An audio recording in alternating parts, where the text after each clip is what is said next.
Ooh, I'm breathing hard. I have this heavy bag outside my office. I used to have a rule where I do jumping jacks. If I've been kind of sitting around for more than an hour, I get up and do 100 jumping jacks. Now I hit the heavy bag fast as I can, as hard as I can, 100 times. Then I come back in here into my office and I record podcasting magic for you. In this case, very magical. We're talking to a 30-year-old scientist, Phenom, who runs a 2:30 marathon. He deadlifts 420 pounds and he drinks, of all things, hydrogen-enriched water. You don't know what that is? You're about to learn. This podcast, speaking of cool things, is brought to you by this brand new, incredible bicycle that I own. This is not a bicycle that I ride to the grocery store. This thing actually sits in my house, and it allows me to get live-streamed classes from my New York City studio. Any type of classes that I want. Now, bicycling, as you may or may not know, is a fantastic way to not just burn calories, but you generate a huge amount of mitochondria. You can do crazy high-intensity interval workouts on it. With this new program, I can do 20-minute burns. I can do hip-hop. I can do rock and roll, low impact, high intensity. I've got over 8,000 on-demand classes that I can do. And I can ride live with other people. It's called a Peloton. It's this cutting-edge indoor cycling bike that brings these live studio classes right into your home, or in my case, behind me in my office. It's got a 22-inch HD touchscreen, this super silent belt drive, so it's really quiet, so I can actually hear the workouts that I'm doing, not like a super loud indoor trainer, like a lot of these things are, and a tiny little compact 2x4 foot footprint, so you can put it anywhere, living room, basement, office, bedroom, behind your refrigerator, you name it. So they're giving all of you a limited time offer to get your own Peloton. Well worth it. Here's how. You go to onepeloton.com. Let me spell that out for you. One, O-N-E, Peloton, Peloton.com. Onepeloton.com. And you get $100 off any accessories with your Peloton bike purchase. And a great workout at home anytime you please. No driving to the gym. OnePeloton.com. Use the code Greenfield. And yeah, you do this at home, but you aren't lonely on your spin bike because you can be with a whole bunch of other people. You just plug into other people, do the workout with them. It's amazing. Check it out. This podcast is also brought to you by Movement Watches. And they've sold over 1 million watches now. And the reason for that is these things look they look super stylish. They're minimalist. I've got 4 of them, actually. I can rotate between my white one. I've got this jet black one. My wife has this white one that I think looks super hot on her wrist. They've got fashion-forward bracelets they just added to their collection in classic cuffs and trendy barbed wire designs, finishes like gold and rose gold and matte black, and you name it. Those are just $40. And the watches themselves look like these super expensive Rolodexes, but you get them for pennies on the dollar. And they even have these custom new Valentine's Day boxes where you get a watch and a bracelet. And there's nothing better than opening up what you thought was just a bracelet and getting a watch too, or vice versa. So Valentine's Day is just around the corner. This is perfect for Valentine's Day. Perfect. And there's still time to get it. 15% off. 15% off these Movement watches. You just go to mvmt.com/Ben. That gives you free shipping and free returns. mvmt.com/Ben. All right, let's go chat with Tyler. In this episode of the Ben Greenfield Fitness Show, it's hydrogen gas. I mean, this is the jet fuel that you're talking about, or rocket fuel, really, right? You have hydrogen and oxygen, they combust together, you make water. Hydrogen is 3 times more energy dense than gasoline. This is the molecular hydrogen we're talking about. Powers the sun, powers the cars, also powers the body, right? Really, if we look at the metabolic pathways that hydrogen activates and exercise activates, and we do some parallels, we do some correlations here, we see exercise can activate, say, SIRT3 expression, which is amazing for exercise, so can hydrogen. He's an expert in human performance and nutrition. Voted America's top personal trainer and one of the globe's most influential people in health and fitness. His show provides you with everything you need to optimize physical and mental performance. He is Ben Greenfield. Power, speed, mobility, balance. Whatever it is for you, that's the natural movement. Get out there. When you look at all the studies done, studies that have shown the greatest efficacy, All the information you need in one place, right here, right now, on the Ben Greenfield Fitness Podcast.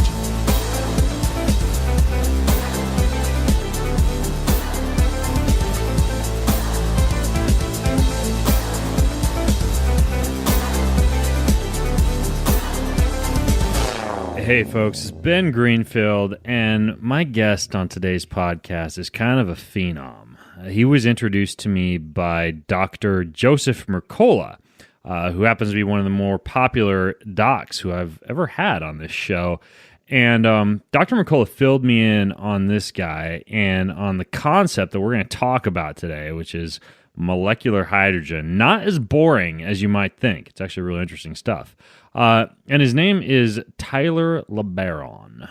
Tyler, am I pronouncing your name right? Is it LeBaron or LeBaron or LeBaron? Depends. I mean, parlez-vous français? Le Baron, but Le Baron. just Le Baron. All right. Yeah, Le Baron. All right. Le Baron, which is French for the bear. I'm just going to make that up. Yeah, or the man. We'll roll with it, dude. So Tyler's 30 years old. He's run a 2:30 marathon. You can what do you deadlift, dude? Like 450 pounds? That's 420 is my max. Dr. Mercola told me 450-ish, so we're in the ballpark. And I told him, don't be just saying things that aren't true. He also said I was doing a 220. No, that's what I would like to do. Yeah. Well, you're trying to qualify for the trials, right? Well, I would like to see if I could make that qualifying time. That would be pretty sweet. Yeah, it would be. And you're one smart cookie. So listen to this, folks. Tyler is the founder and executive director of the Molecular Hydrogen Foundation. He has a degree in biochemistry. He interned at Nagoya University in Japan in the Department of Neurogenetics to research the mechanisms of hydrogen gas on cell signaling pathways. He's the director of the International Hydrogen Standards Association, the International Molecular Hydrogen Association. Let's see how many times I can say hydrogen. He speaks around the world at different medical conferences, specifically on biomedical hydrogen and the use of hydrogen and hydrogen research. And he studied everything: physiology and exercise physiology and nutritional biochemistry, molecular cell biology, quantitative chemical analysis, biology analysis techniques. And he has researched just as many things, from vitamins and minerals and nutraceuticals to biological and chemical properties of creatine, therapeutic uses of exercise for disease prevention and treatment, to free radical biology and medicine, which we'll delve into today. Whole host of topics. But you know what's most interesting, Tyler? What's that? You studied at Nagoya University? Well, yeah, for my internship, I that's kind of the epicenter of a lot of the hydrogen research, and so I had the opportunity to go down there and actually do the research, in 2013, and really get involved in it. Yeah. You know what's crazy about that is I used to go to Nagoya every year to race in the Ironman triathlon that they used to have over there in Nagoya. Oh, Hondo desu ka? Yeah, I'd fly into Centra Airport. You know that airport? Yep. Yeah. Absolutely. Yeah, and the triathlon's literally right across the street. It was amazing. I'd go there and just stuff my face with sushi and get amazing massages, visit some Japanese saunas, do the triathlon, take the bullet train over to Kyoto, hang out in Kyoto, and then fly home. It was one of the funnest things I'd do every year. Amazing. That's awesome. I just barely got back from Nagoya weeks ago. Most people go to Tokyo or Kyoto, but I kind of like that area right now around Nagoya. A lot of people don't even realize they have this amazing airport that you can fly into at a lot of times a lot lower cost than even Tokyo or Kyoto. So yeah, interesting. So before we even delve into molecular hydrogen, man, I'm curious about your training protocol, because not a lot of people can deadlift over 400 pounds and run a 2:30 marathon. I'm just curious how you're able to lift heavy and run as fast as you do in an endurance sport. Yeah, they are kind of diametrically opposed, training. But I think that's the first thing is most people don't train that way. And you can. Most people, if they're runners, they just, first off, most people who run don't lift any weights at all. And then those that do typically lift just very lightweight and lots of reps. And conversely, those people who are lifting the heavy weight or something, they don't run a lot. And my goal has just been, I want to be strong. I don't care about being huge and, doing things for hypertrophy and have big muscles or things. I wanted to be strong. So I would lift heavy weights. And that's the most important way to get stronger, to induce that stimuli for, the central nervous system and everything to actually lift more weights, because the correlation between hypertrophy and strength is not as strong as most people think that it is. So I guess when it comes to my training for weightlifting, it really is focusing on lifting heavy, more like a power lifter. So when you do that, are you doing like concurrent training? Meaning, are you Oh yeah. when you go to the weight room, are you doing like running followed by powerlifting or weight training and then back to running? Or are you completely separating your aerobic training and your strength training? It doesn't matter as long as I'm doing both. It's fine. And I'll just, for example, I'll have a focus. So let's say my focus is on strength training. Now I want to get my bench press up, my deadlift up, whatever up as high as I can. That's my primary focus. That's what I do first. That's what I'll do, say, in the morning or something. And then for running, I'm just doing high intensity intervals. I'm just staying in the best shape that I can. And then after I kind of start getting tired or plateauing a little bit of the heavy weights and things, and I'm looking for a little change, and I want to get back into the running, I just switch them a little bit, just like a teeter-totter, just kind of lopside a little bit more, and Then I'll start focusing a lot more on the running, getting in more distance, getting in more intense training times, and then kind of maintain the weights, and I'll just keep on going back and forth, and then changing. If I'm going to go for a competition for weightlifting, I'm focusing on that. And then marathon's coming up, I want to focus on this. So that's kind of how I do it. So I try to train both of them every day, but as long as I'm doing them both at the same time, whether in the same day or in the same training session, it doesn't matter. I like to do it different times of the day, because that way I can get some recovery in before I go do my next bout of exercise. I want to be as much recovered as I can so that I can get a good exercise session in. Yeah, that's interesting. So even though you're specifically focusing on at a certain time of year on strength or on endurance, you're still all year long training both strength and endurance in the same training cycle.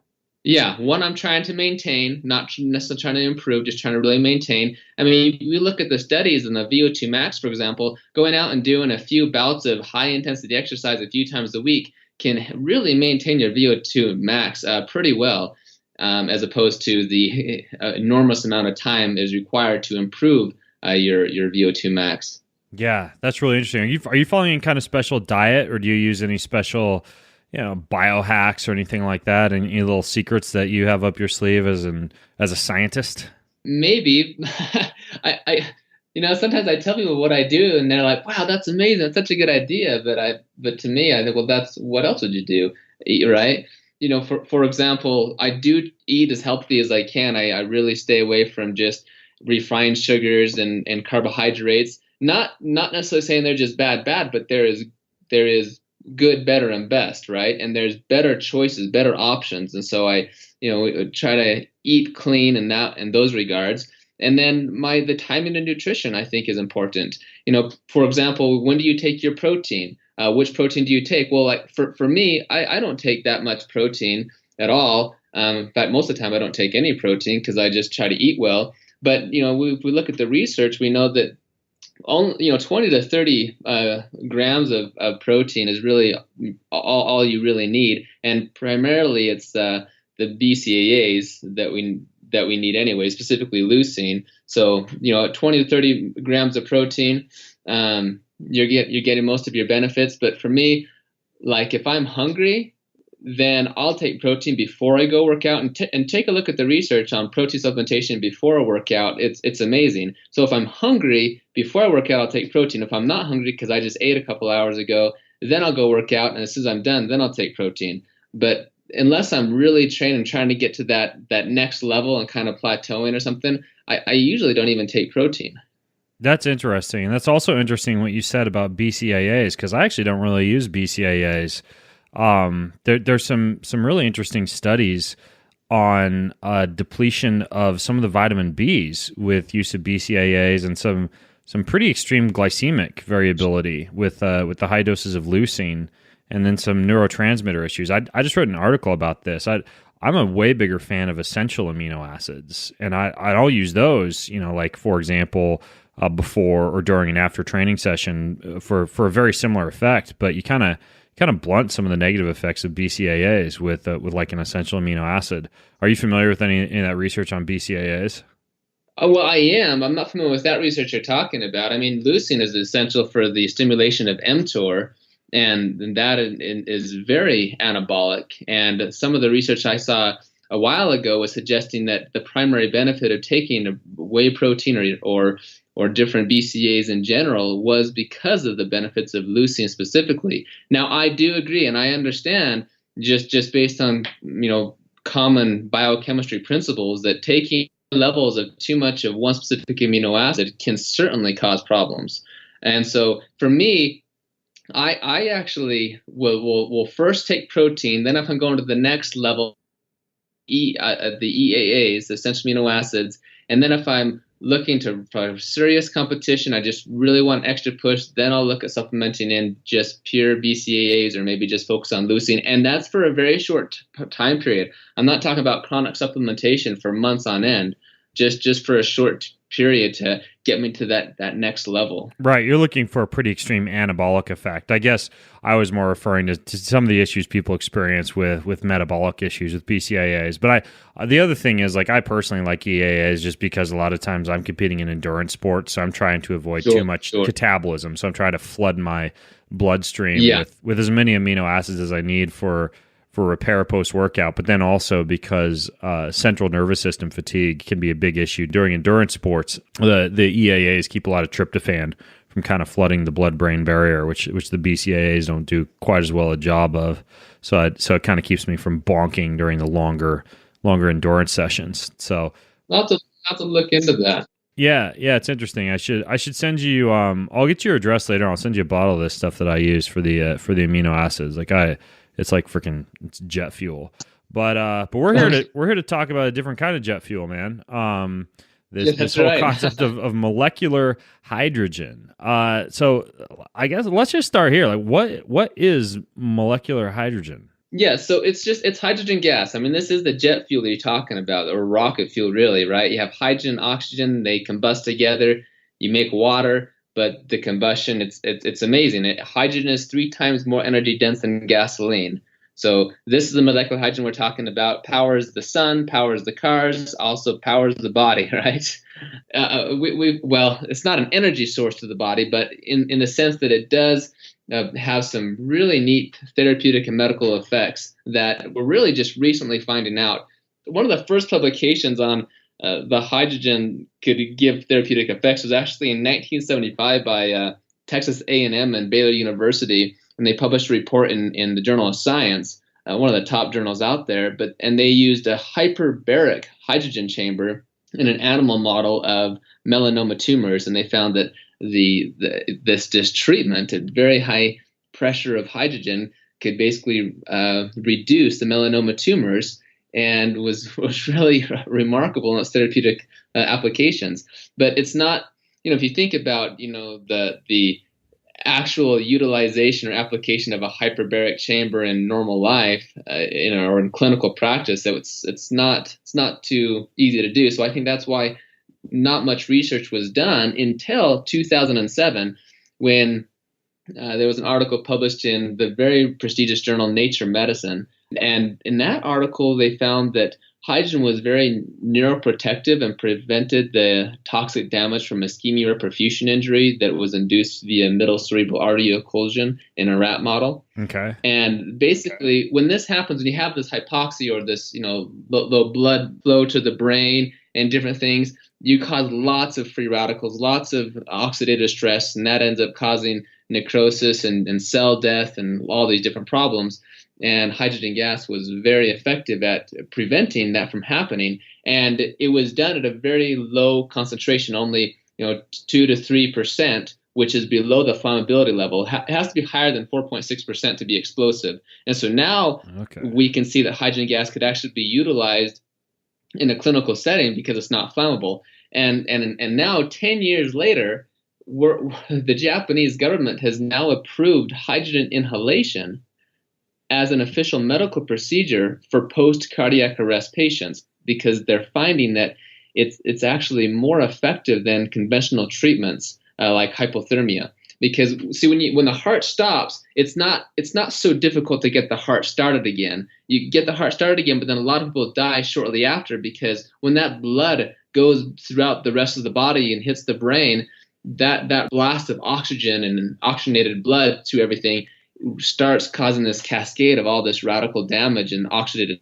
So administration of hydrogen gas is able to help attenuate and mitigate those toxic effects. And there is a huge study going on right now, 360 patients with maybe 10 or so different hospitals and universities are evaluating these the outcomes. And so far, the preliminary results are quite promising. Interesting. So when you're talking about the use of hydrogen in these situations, are you breathing it in, or is it a different delivery mechanism? And one of the reasons I ask is I've been at medical conferences and health conferences before where folks have walked up and had like these little tablets that dissolve in water and make little bubbles, and they'll drop them in my water and say, "Hey, I'm hydrogenating your water. This is going to make it, amazing for, as like an antioxidant or to get some of the other benefits that you were just talking about." Like is that Sure. how the delivery is occurring in these studies? Well, yeah, so that's a great question. There's several ways to deliver hydrogen. I mean, there's a hyperbaric chamber, and actually, just as a side note, there are actually hyperbaric chambers that have been developed now. It's like 2% hydrogen, and you just get in the chamber and go through the therapy. But then there's inhalation, and that's like with a cannula, right, or a gas mask, for example. And you just, in China, I was at one of the medical clinics there. And you go in and you sit in their chair in their clinic and you inhale hydrogen gas. And there's probably 60 or so clinical studies that are currently in progress right now on the use of the hydrogen gas inhalation. And then there is just simply drinking hydrogen-rich water. So when you can take hydrogen gas, just like CO2 gas or oxygen gas, and you can dissolve it in water. And now you have water that has hydrogen gas in it, and the solubility is about 0.8 millimolar or 1.6 milligrams per liter. And by simply drinking the water, that also gives remarkable therapeutic effects. And this is the interesting part too, is you're going to get a lot more hydrogen gas from inhalation, but that does not necessarily mean greater benefits. And in fact, in one of the studies done actually at Nagoya University in 2012, with a Parkinson's disease model, they found that continuous administration of hydrogen gas in the air, so 24/7 they were inhaling hydrogen gas all the time, was not effective in preventing the development of Parkinson's disease in the animal model. However, the drinking of hydrogen-rich water was very effective.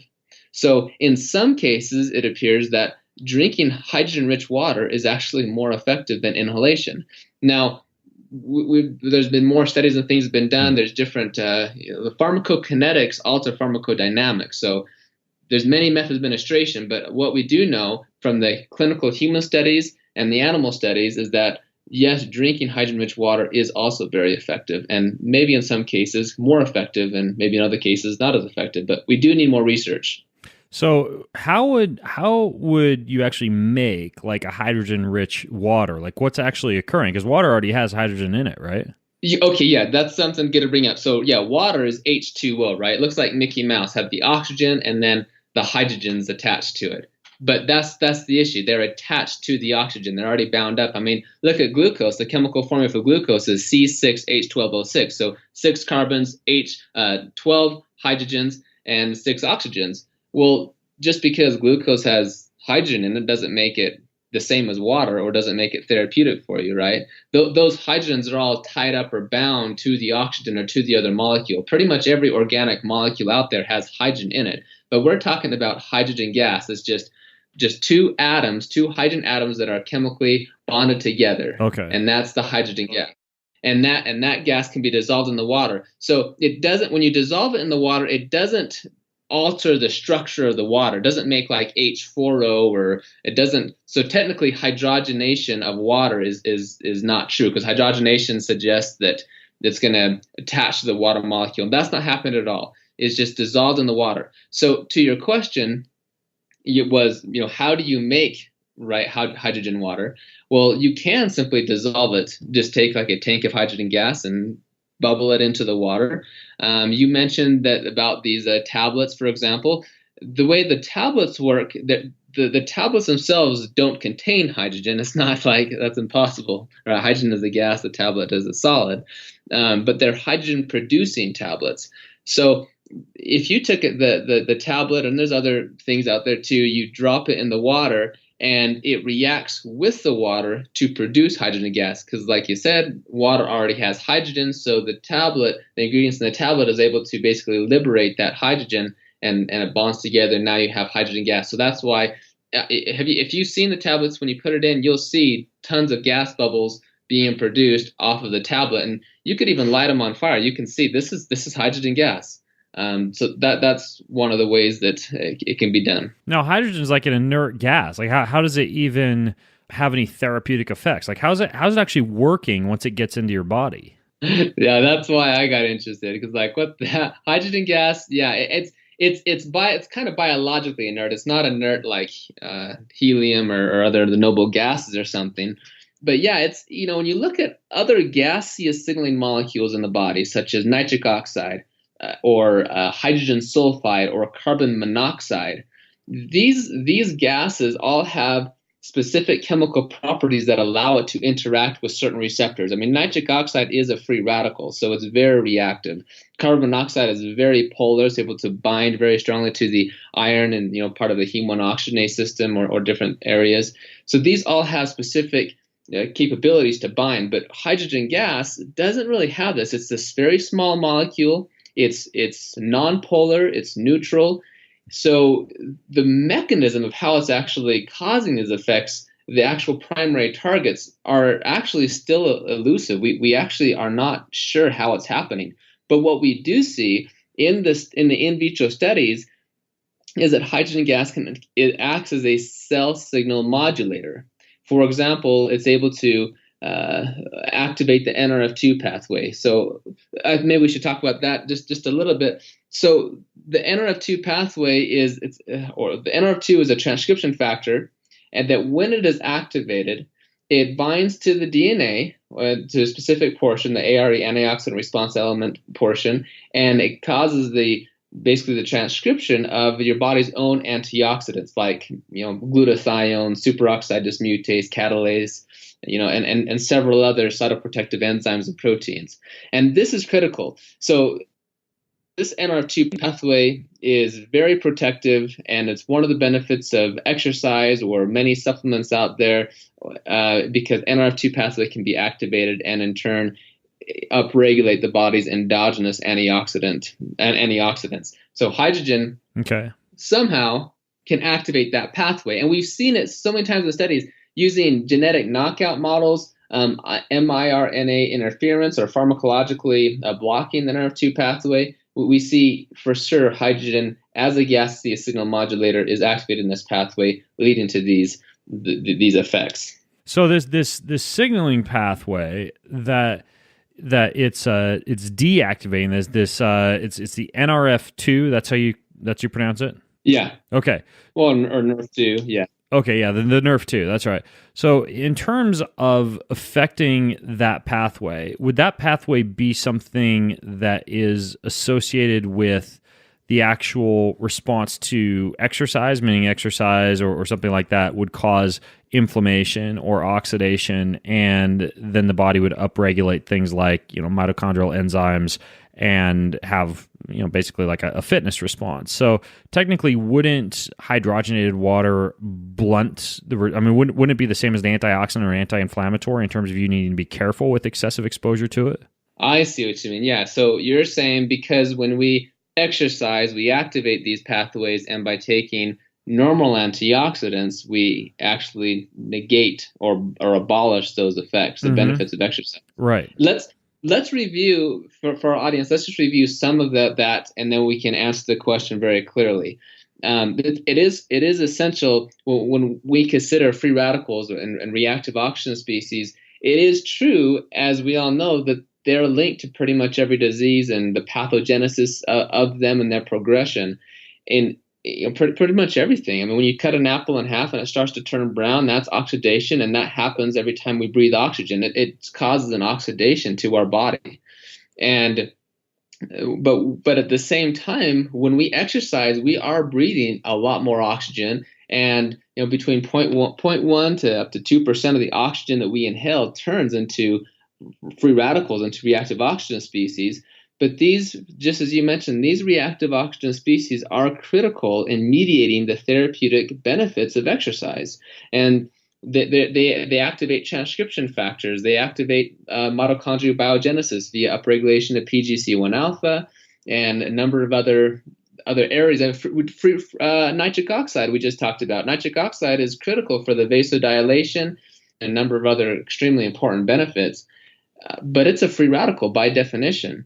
And several studies have shown that supplementation or ingestion of high levels of antioxidants chronically can actually negate exercise training, prevent the increased insulin sensitivity, or even hamper the increases in mitochondrial biogenesis. I mean, right, like high dose vitamin C or high dose vitamin E, for example. Exactly. I mean, it's sad, but you can imagine people. How I'm gonna be healthy. I'm gonna get my vitamins. I'm gonna start exercising. They do this for 10, 12 weeks, and like, man, I'm not in any better shape than I was when I started. And maybe it was because we're neutralizing these essential reactive oxygen species. But at the same time, there are those free radicals that are toxic, that are damaging, and such as the hydroxyl radical or another oxidant, peroxynitrite. Peroxynitrite is extremely damaging as well, very powerful oxidant, and it's formed when you have excessive high levels of nitric oxide and superoxide, and they react together to form peroxynitrite. But if we look at superoxide for a little bit, superoxide is critical in the production of mitochondrial biogenesis, and it's specifically produced and specifically regulated under a tight homeostatic range. And when it kind of gets too high, then our body's enzyme superoxide dismutase will basically convert that into hydrogen peroxide, and then hydrogen peroxide as an oxidant there's actually a specific aquaportin or a protein channel that hydrogen peroxide can actually transverse through and activate specific transcription factors to induce further cytoprotective benefits. And those levels are very tightly regulated as well, and it can be quickly neutralized by glutathione peroxidase, catalase, and a number of other antioxidants. So everything is very tightly regulated.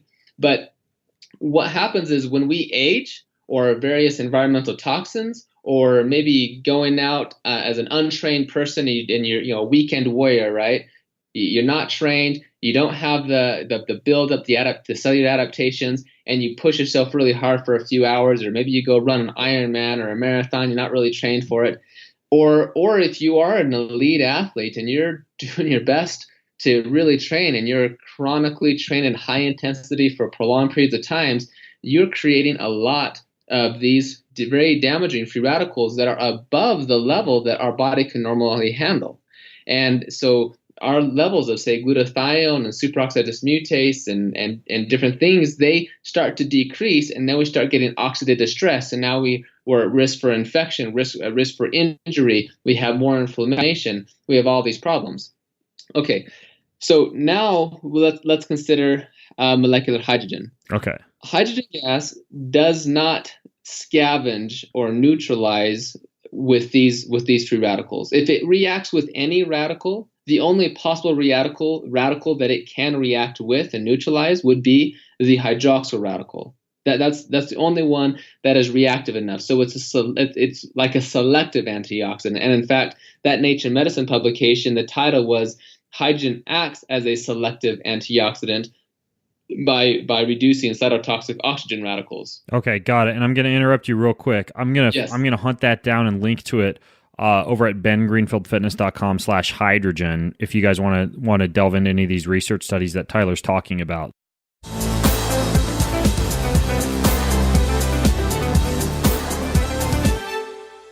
Oh, hello. I didn't know you were there. No, I did, because you're listening to this amazing podcast.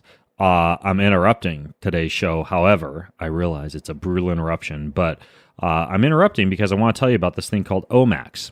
Has nothing to do with orgasms, surprisingly, since this is me talking, and I know I talk about all this sexual health stuff. Probably could help you with that. I mean, it's actually here's the deal.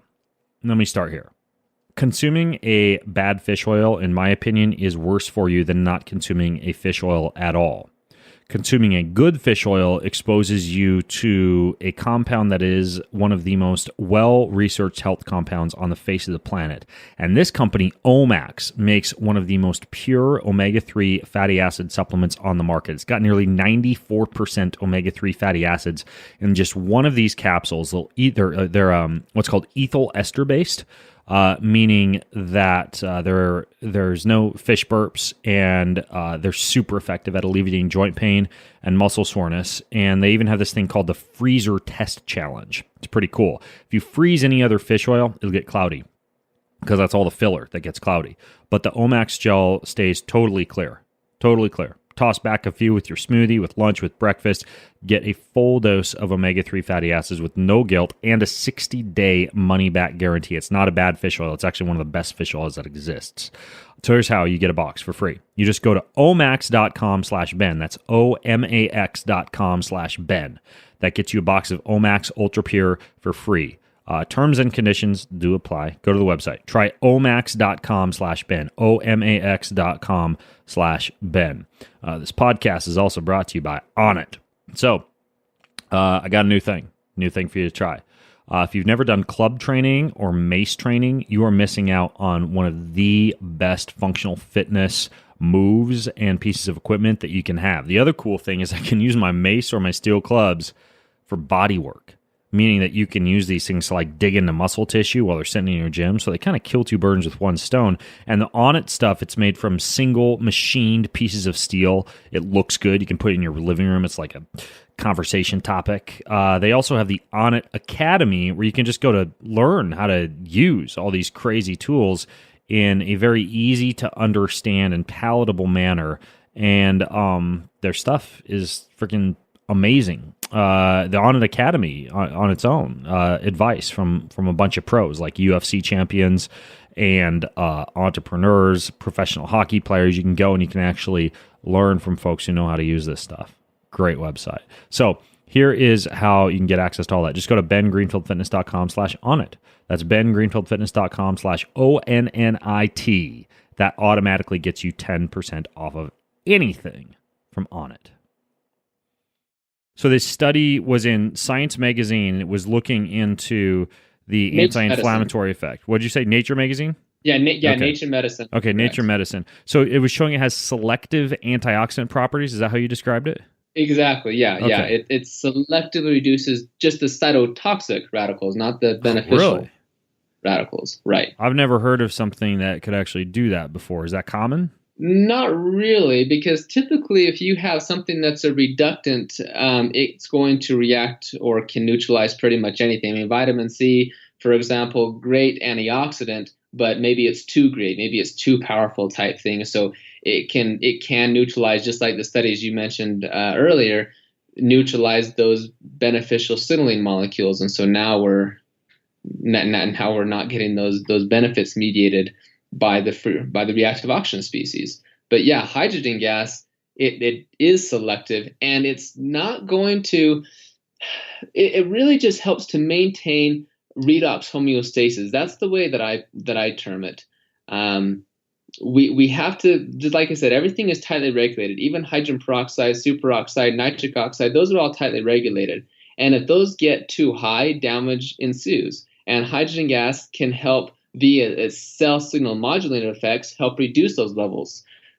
For example, hydrogen can help downregulate the overactivity or hyperactivation of NADPH oxidase system, which produces superoxide. So by downregulating or decreasing its activity, we have less superoxide production. And when the levels are so excessive that it's damaging to the cells. You follow? Yeah. Yeah, this is super interesting. So, what about the ability of it to affect other antioxidant enzymes, like say like glutathione or superoxide Oh yeah. dismutase, or a lot of these other pathways? Like for example, a lot of folks will do genetic testing, right? Like I've done my 23andMe analysis, and I show that I've got some SNPs that might downregulate that superoxide dismutase pathway. What would be the effect of hydrogenated water on some of these other antioxidant pathways? Yeah. Well, and just a clarification, we don't want to call it hydrogenated water, but maybe just HRW or Okay, for hydrogen-rich water or something. Just because hydrogen-rich water. hydrogenated, yeah, that's Okay, probably better because hydrogenated, yeah, it means it's like chemically bonded. But okay, exactly what we do see, what we do know is hydrogen gas can activate this NRF2 pathway and leading to higher expressions of glutathione, superoxide dismutase, and catalase, and induction of other cytoprotective proteins and enzymes like heme-1 oxygenase. But the important thing about this is it only does it if it needs to be. This is a really big point, and makes it very difficult to study hydrogen too. But if you were to take a normal healthy cell, for example, that has it has a certain level of glutathione or superoxide dismutase, etc., and you give or administer molecular hydrogen to that cell or that tissue or that animal, you will actually see that the level of glutathione does not change. It doesn't increase or it doesn't decrease. And that's because it's already at normal homeostasis. That's where it needs to be. okay. But as soon as you add some sort of a toxin or an assault to that cell or that tissue or that animal, then the glutathione levels may decrease a lot. But the administration of hydrogen gas helps to maintain it where it's supposed to be in that homeostatic range.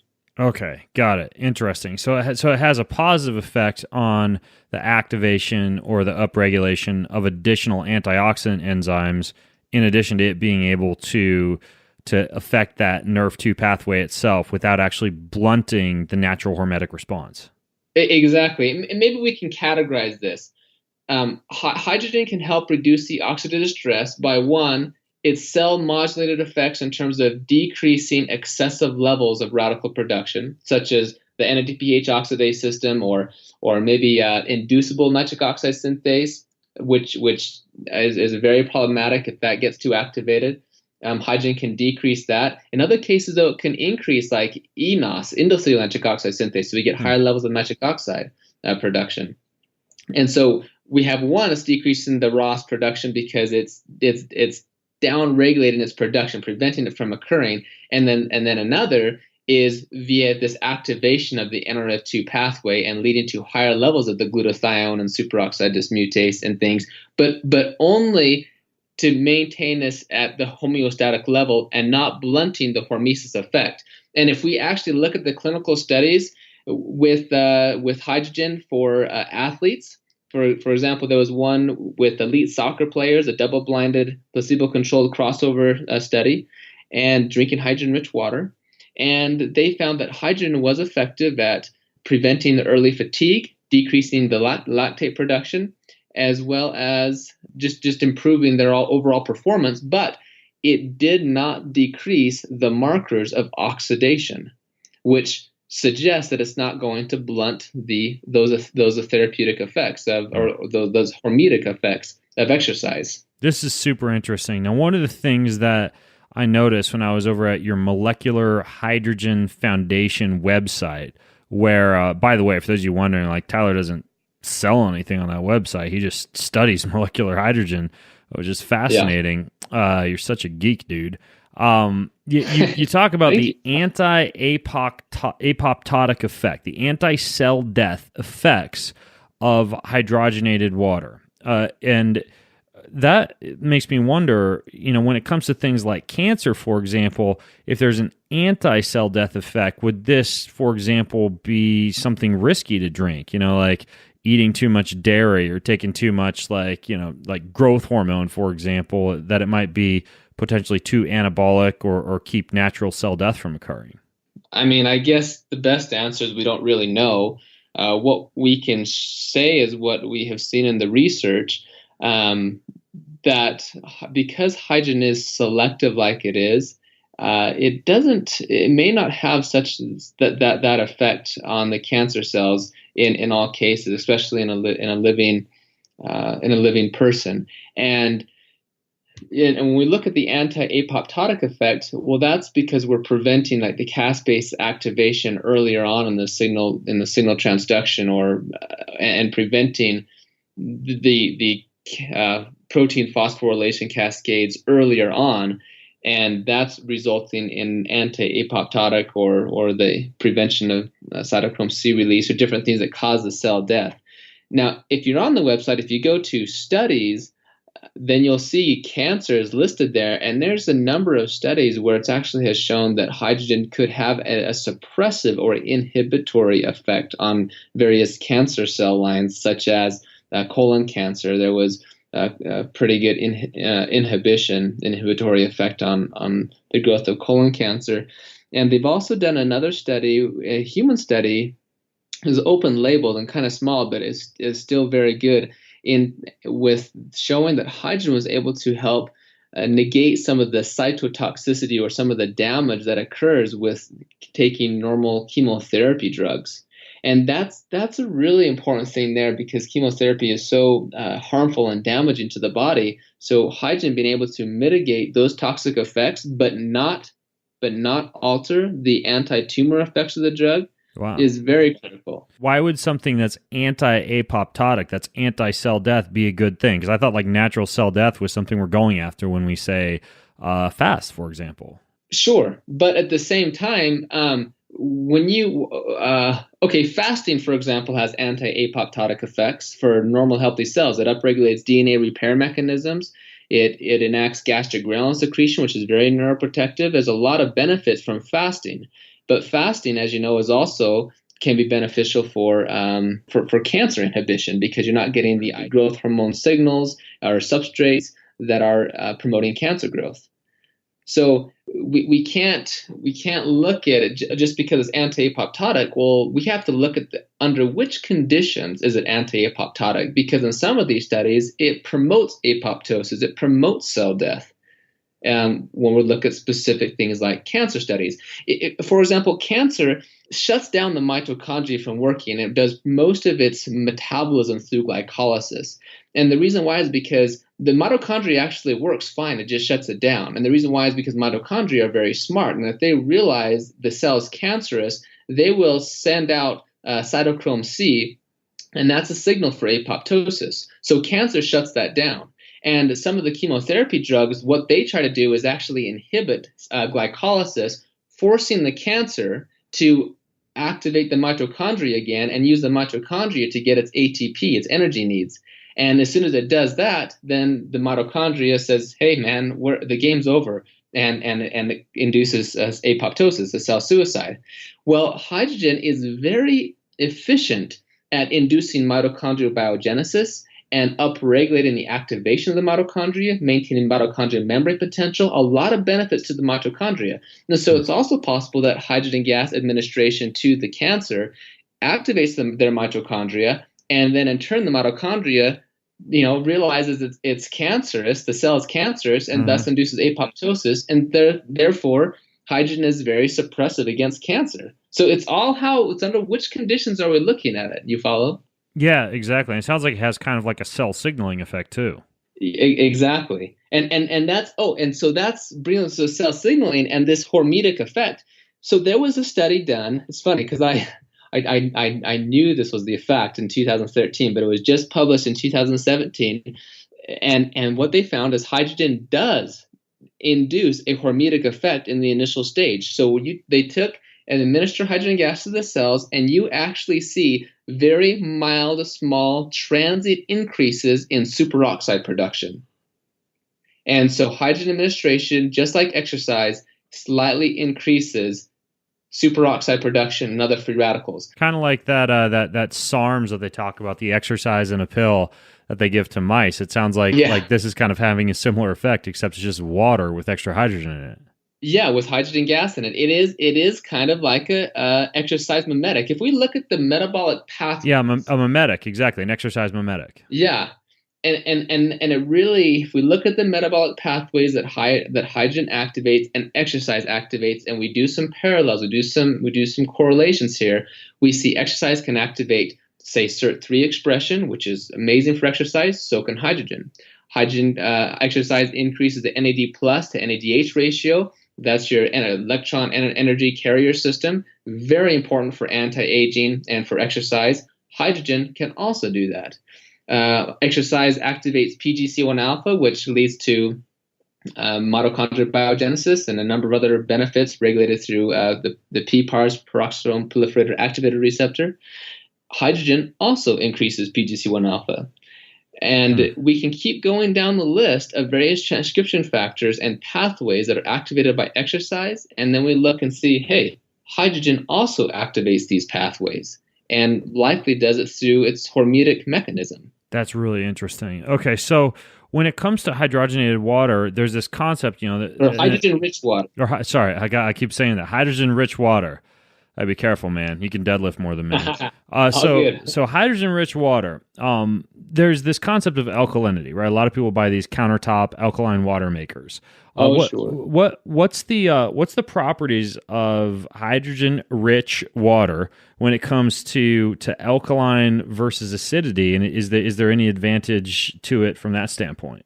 Sure. So first off, hydrogen gas has no effect on pH. It's a completely separate property. Okay. There's no correlation, no relation. If we look at pH stands for potential of hydrogen. So it is kind of confusing. You're like, what? Yeah, that's why I was curious, like how it would affect hydrogen levels.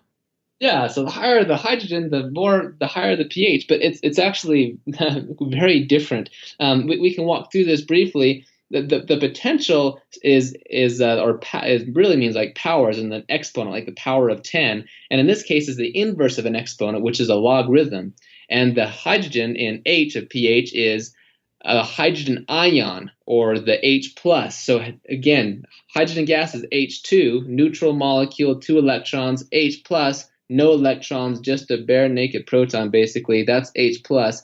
So pH literally means the negative logarithm of the hydrogen ion concentration, which is completely different than this hydrogen gas that we're inhaling or we're talking about for therapeutic use. So you can take hydrogen gas and you can dissolve it into acidic water, alkaline water, or whatever. It'll have no effect on the pH directly. It does not convert into protons and electrons. It's just hydrogen gas, and it stays that way.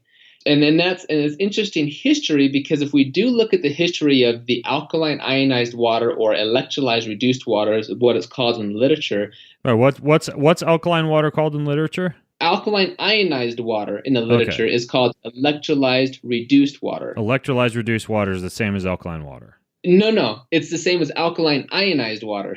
Okay. Because there's 2 ways to make alkaline water. You can make alkaline water just by adding some baking soda or some sodium hydroxide, or you can make alkaline water through an electrolysis machine. Mm-hmm. And the properties will be different. Not the alkaline properties, but the properties of the water will be different, because when you do electrolysis of water, you make hydrogen gas. I mean, that is how you mass produce hydrogen gas, is from electrolysis of water. That's your high school chemistry experiment right there, right? You put the battery in the water, and all of a sudden you start seeing bubbles, one off the cathode, the other off the anode, which is hydrogen and oxygen respectively. So when these alkaline ionized water or these electrolysis units were making alkaline water, a lot of people were getting benefits, thinking incorrectly, but thinking it was the alkaline property of the water that was making them feel healthy. But really it was the hydrogen gas that was produced from the alkalizer, from the electrolysis machine. And now many studies have shown that when you take the hydrogen gas and remove it from alkaline ionized water or reduced water, all the benefits are eliminated. And even the president of the Korean Water Society, which is also one of our MHF advisors, he's one of the pioneers in alkaline ionized water research. He himself has done many studies showing that, yes, alkaline ionized water exerted these anti-diabetic and anti-cancer effects and a number of different things, but when the hydrogen gas was removed from the water, the benefits were eliminated. And this is also a critical finding because it well, the medical community knew that the alkaline claim never made sense, and the scientists who did the research, they never claimed the benefits were from the alkaline property of the water, because it doesn't make any sense. To put it in comparison, even if we subscribe to the concept that we need to alkalize our bodies and eat alkalizing foods or this kind of stuff, even if we subscribe to that, you cannot do it with alkaline water, because alkaline water is not a buffer. In fact, a comparison is if we look at baking soda, which is our body's natural buffer, sodium bicarbonate, that's our natural buffer in our body. We have about 10 millimolars of that. Well, if we do a comparison, about 1 teaspoon of baking soda can neutralize as much acid as over 700 or 800 liters of alkaline water at a pH of 10. So these alkaline countertop water makers, or even adding sodium bicarbonate to water, could alkalinize the water. But what you're saying is that the benefits of alkaline water would not persist unless somehow that water was also hydrogen enriched. And in the case of both sodium bicarbonate water and countertop alkaline water makers, those still aren't hydrogen enriched. Well, adding baking soda to the water or other things, that of course will never have any hydrogen gas in it. But the alkaline water countertop makers, or the ionized water, they can have hydrogen gas in it, at least initially, if you have the right source water. And some people who have very low TDS, for example, we measured this. You can measure the concentration of hydrogen gas with redox titration. The total dissolved solids? Yes, the TDS, total dissolved solids. And then I'm just saying we've measured the concentration of hydrogen gas produced via various of these products out there. It's very easy to do now. And what we see is, depending on the source water and depending on the ionizer, the electrolysis machine, you can have very good levels of hydrogen or very poor levels of hydrogen. And if you talk to the industry, if you talk to those who've been selling alkaline ionized waters for a long time, every single one of them will tell you this fact: it's best to drink the water fresh. And if for whatever reason, they don't know, for whatever reason, if you're not cleaning your machine, or if you leave the water out for weeks or so many days, it seems like the benefits are not there anymore. Well, now we know the reason why is because the hydrogen gas is just dissipated out. It's out of the water because it's just a gas. It's gonna dissipate out.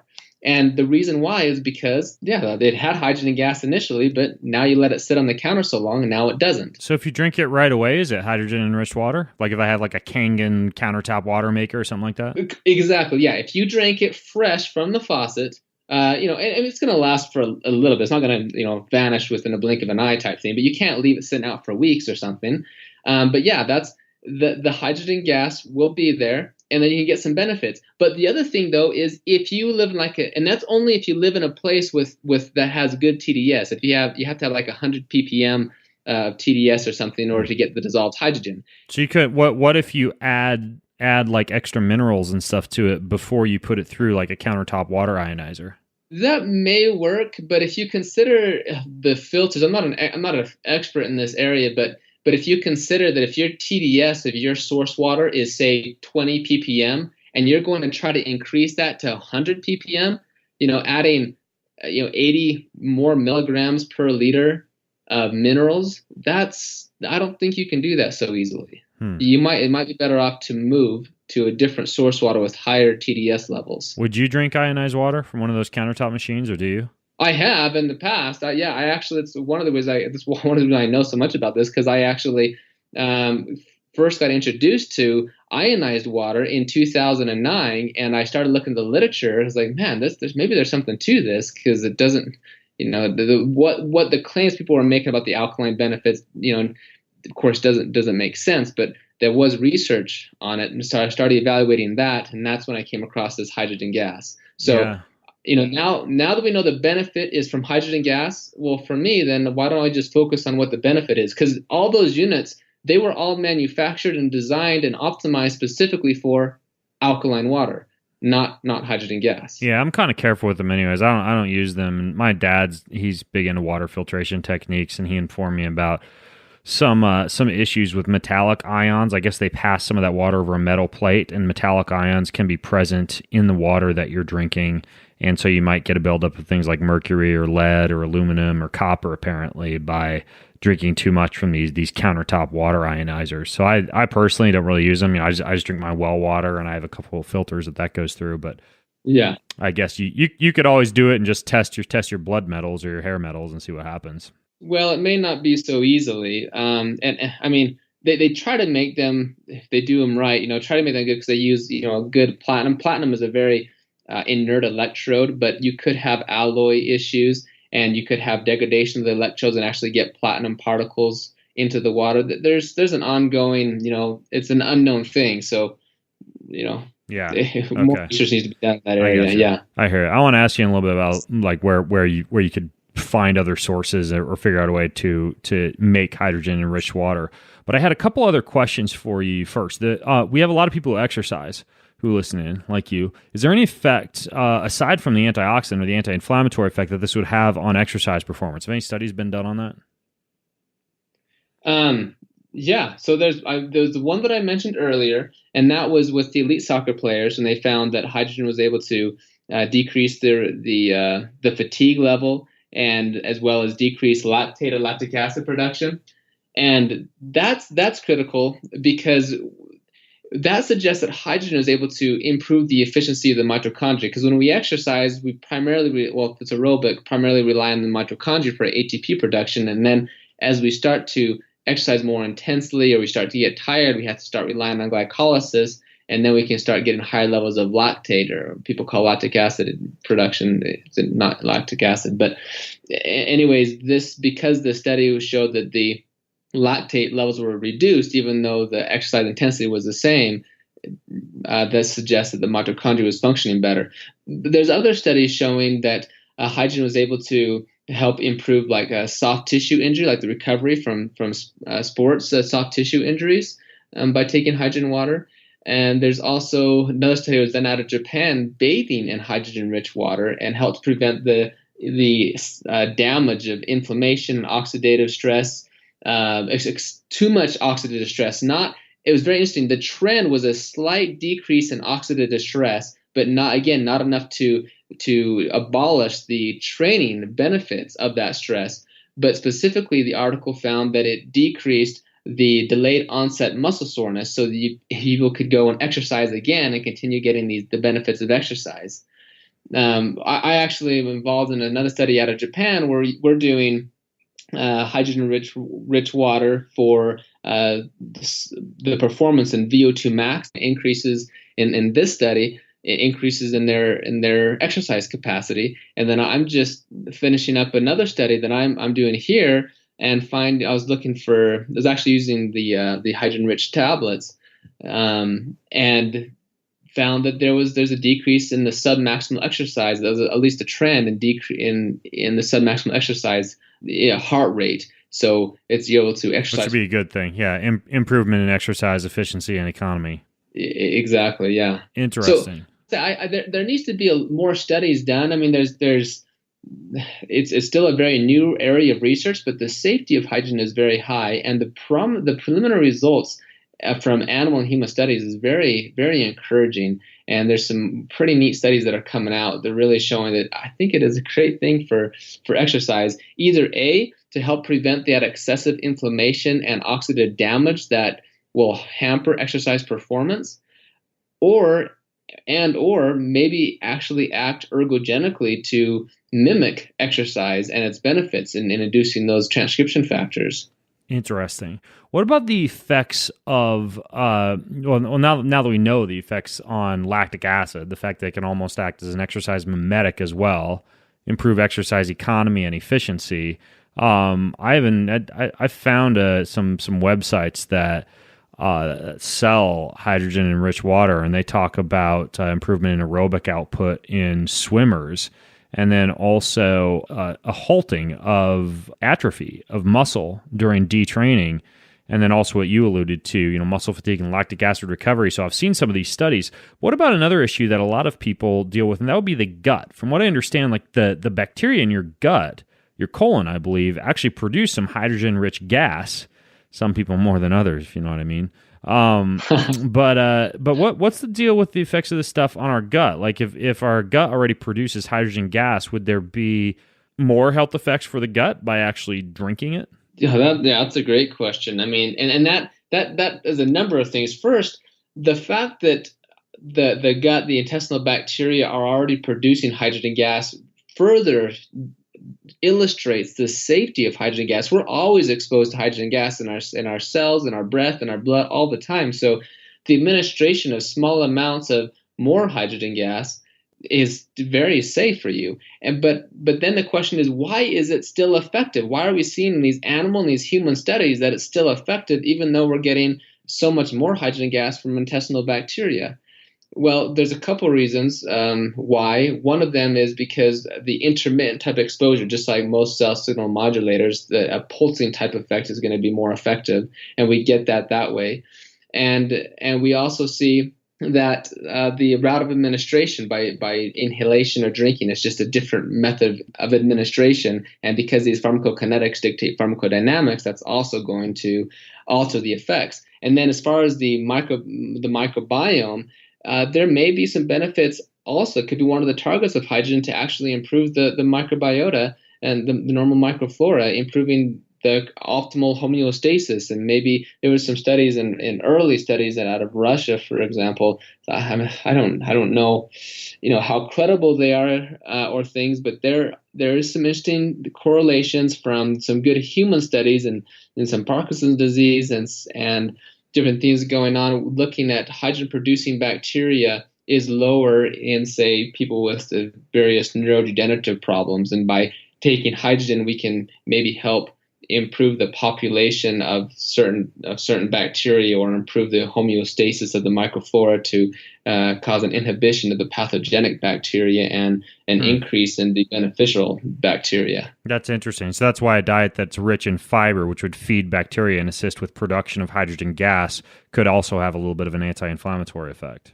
Sure, and it does, and we've seen this. In fact, the University of Florida and the Forsyth Institute of Boston, Massachusetts, with Harvard Medical School, did a study a few years ago in 2009, an animal study, and they took an animal, a rat, and or maybe it was a mouse, but they administered lactulose, and they found that the lactulose administration produced a lot of hydrogen gas. Lactulose is a fiber, non-digestible carbohydrate, but it produced lots of hydrogen gas, and it provided a protective effect to the liver when a toxin was administered. But then they took the bacteria and they removed their ability, genetically modified, genetic knockout study, and removed their ability to produce hydrogen gas and put it back into the animals.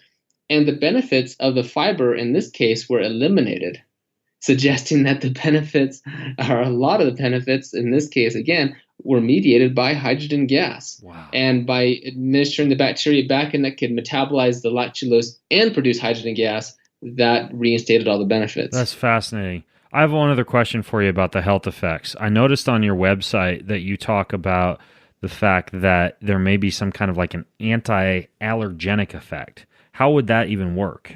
Yeah, that was done actually. One of my friends, Dr. Ito, there in Japan in 2009. He's one of the first studies to really show that hydrogen really acts as a cell signal modulator. And when we have this cascade of inflammation, we're getting an allergy, for example, it's an allergic type reaction. We're getting high levels of pro-inflammatory mediators such as the various interleukin, cytokines, and myokine activity. And when they get really high, hydrogen can help to decrease them back to normal. And it appears that it happens early on in the signal transduction process near the receptor interface, and thus prevents this excessive upregulation of the allergy response. And so these studies where they give like LPS, lipopolysaccharide, to induce the neuroinflammation or other types of inflammatory diseases, hydrogen is very effective at preventing that allergic type reaction or that inflammation. But again, like free radicals, we need inflammation as well to help mediate a lot of the benefits. The myokines or the cytokines that are produced from exercise, like interleukin-6, very pro-inflammatory and very damaging and diabetes and all sorts of things, but also very important for mediating the benefits of exercise. Well, hydrogen only mediates or attenuates these inflammatory markers back into that homeostatic range, and not so much that it's negating the benefits of the exercise or whatever we're talking about. Do you know anybody who has like hay fever or any other type of allergies who have tried hydrogen-enriched water for something like that? I have heard, and I'm always very skeptical when I hear the testimonials, but I hear quite a few of them. People who have allergies, for example, people who have asthma or like exercise-induced asthma. When they start taking the hydrogen, there's some really good effects. There's a report from that company in Texas. They're selling their hydrogen products, but there was somebody there, I guess, who have documented with their doctors. Really, it's a really neat little study that they have showing that the hydrogen has really improved their asthma, their exercise-induced asthma, significantly. So I think it's I think it's a great area to look at. Why don't doctors talk about this? I mean, I'm pretty steeped in the supplement, the fitness, and the nutrition industry, and I haven't really heard much about it before until Dr. Mercola mentioned it to me. Like, why isn't this more mainstream? Well, I just think it's a timing issue. I mean, if you look at nitric oxide, it was known there was something amazing like this back in the 70s, and then it finally won the Nobel Prize in the 1995 or 98 or something. But nitric oxide is just now really receiving the press and the discussions and everything and the awareness that it merits. Well, hydrogen gas, I mean, it's still in its infancy. We have so much more research and exciting things to discover and learn of how it's working. And there's only 1,000 scientific publications or so, which maybe it's impressive for just some therapeutic molecule or something. We have 1,000 scientific publications, and it has been shown to be effective in about 170 different human and animal disease models, and essentially every organ of the human body. But we do need more studies. And the awareness is really growing exponentially, and the research is growing exponentially. So I just think because there's 7 billion people in the world, and it's quite a new area of research, it's going to take some time. And I predicted that a few years ago, in 2013, 14, I predicted that 2017 would mark the year of the awakening, if you will, in terms of people with the influencers, people like you, Dr. Mercola, some of the big players, celebrity figures, and professional sports teams, which they would learn about hydrogen and then slowly start promoting that. And that's exactly what has happened. There's a number of celebrities and professional sports teams and players and people out there that are using hydrogen now and talking about it. But it's just going to grow. It's going to slowly take some time. And so by 2027, another 10 years, I think it will be everywhere. I think doctors will talk about it all the time. I think it'll be a mainstream theme because it doesn't negate the benefits of some other therapy. There's no contraindications, and it is the molecule of life. I mean, it's what started the universe and life, the evolution of life. It's involved in everything, and now the biomedical research is really showing us how essential it really is. Yeah, it's interesting because you have like oxygen as being one of the main elements that we find super important for life, and hydrogen is on the other end, right? Like that's the balance between oxidation and reduction. So you almost have like this yin and yang type of effect where everybody's talking about breathing and hyperbaric oxygen chambers and Wim Hof breath work, and it's all about oxygen, oxygen, oxygen, but a lot of us aren't thinking about hydrogen. So this is really fascinating. The other thing that I noticed was in some of the research, they've looked at a lot of these, I know this is kind of woo-woo, but like these healing waters, right? Like these springs or these curative waters you find around the world. I know there's some sites in Japan and Mexico and Germany, and we hear about sulfur a lot of the time. But correct me if I'm wrong, like a lot of these type of waters that people have turned to traditionally as healing waters have pretty copious amounts of this hydrogen in them. Yeah, I mean, I don't know that a lot of them do. I know that some of them do, and it is very interesting when you go to the places that are really actually documented to have some beneficial effects. It could be as simple as people are drinking this water and it has some iodine in it, and they're getting better. But there are other things in there, like some of these spring waters. They actually do have hydrogen gas in them, and they're produced either from bacteria or from basalt catalyzed reactions. There's a number of mechanisms for how hydrogen gas can be in these waters, and people have gone and measured them, and you can get small amounts of hydrogen gas. And if you consider that if you're bathing in the water, then the concentration does not need to be so high, because hydrogen gas, it's the smallest molecule in the universe. It's smaller than oxygen. So when you're bathing in the water, that hydrogen gas from the water can diffuse through the cells of your skin and into your blood. And actually, studies with bathing of hydrogen water have actually shown increases in blood levels of hydrogen, as well as the breath exhalation. There's increased levels of breath hydrogen, showing that hydrogen gas really is diffusing into the body and exerting these benefits. So it is very interesting when you consider this whole romantic relationship between hydrogen and oxygen. Hydrogen, this primordial first element in existence, and this balances the oxidation and reduction. And then when the two, hydrogen and oxygen, react together, you form the life-giving solvent water, which is the perfect balanced molecule. And now we're learning about the benefits of hydrogen.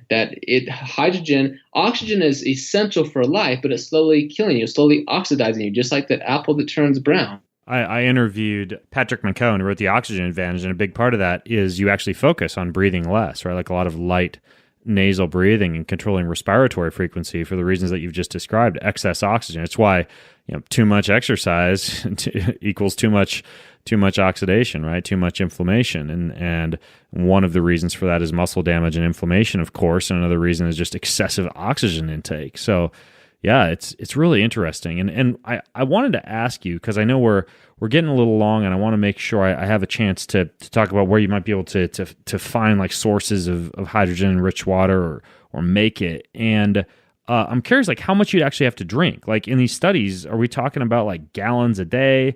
Is there a dose response effect? I mean, how much do you actually need to use?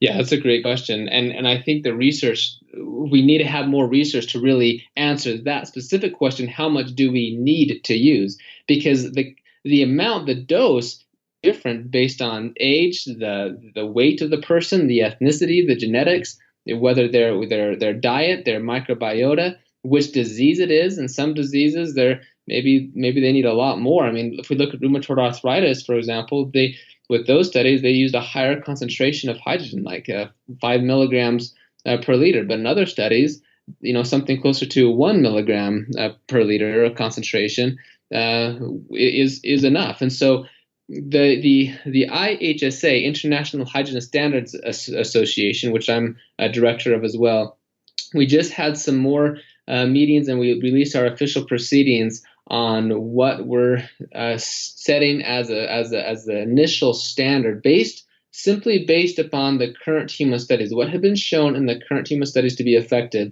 And it's looking like at a minimum level, you need about 0.5 milligrams of hydrogen a day.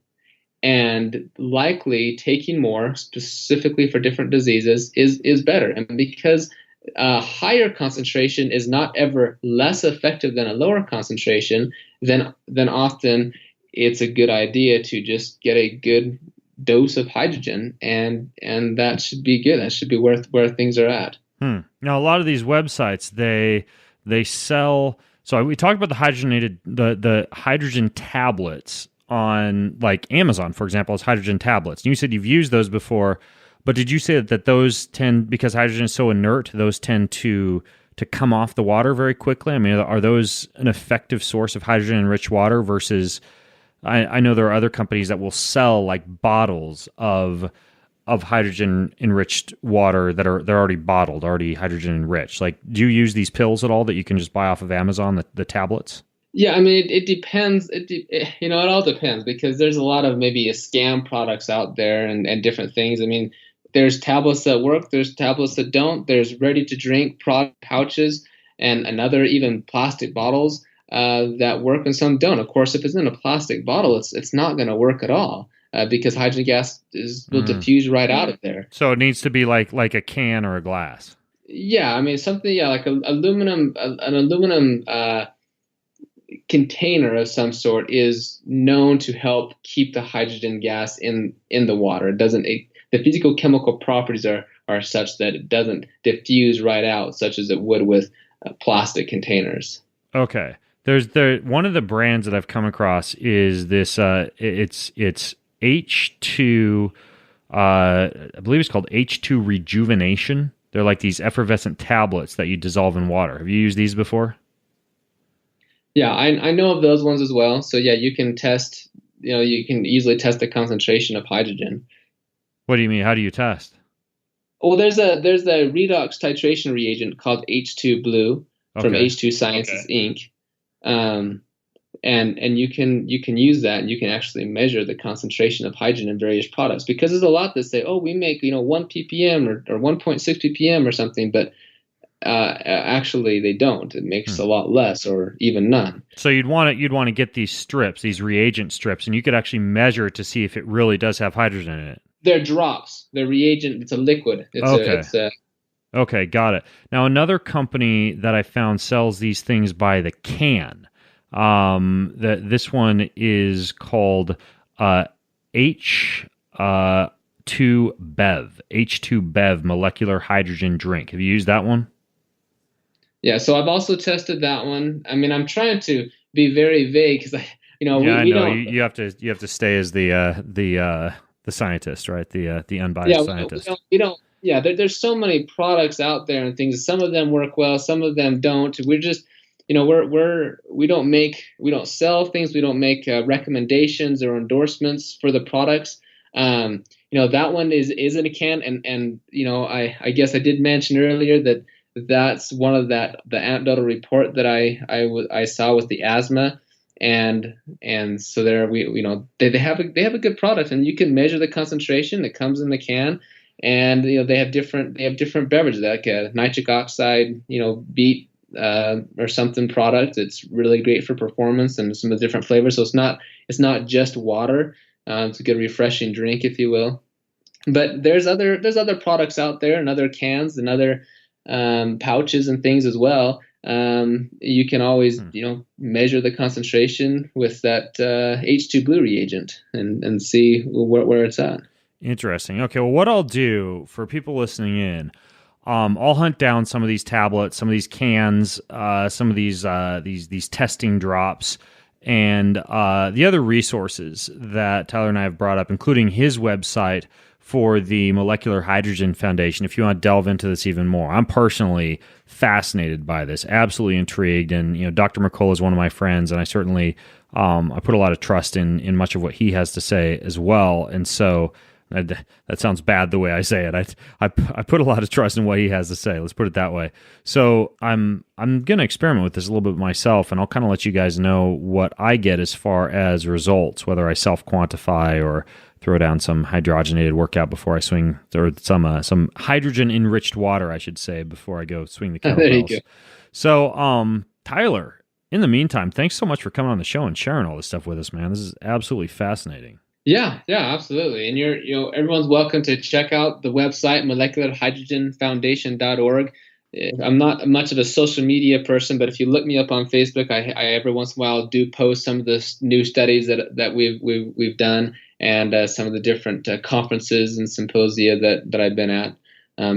But please, if you have your questions with products and different things, talk to Ben or things that we don't really make those recommendations or things. We just try to really focus on the research on what's out there. All right. Awesome, man. Well, you're a wealth of knowledge and one smart cookie. So I'll put links to all this stuff over at bengreenfieldfitness.com/hydrogen. And Tyler, thanks so much for coming on the show, man. Yeah, thank you. Awesome. All right, folks. Well, until next time, I'm Ben Greenfield, along with Tyler Lebaron, signing out from bengreenfieldfitness.com. Have an amazing week. You've been listening to the Ben Greenfield Fitness Podcast. Go to bengreenfieldfitness.com for even more cutting-edge fitness and performance advice.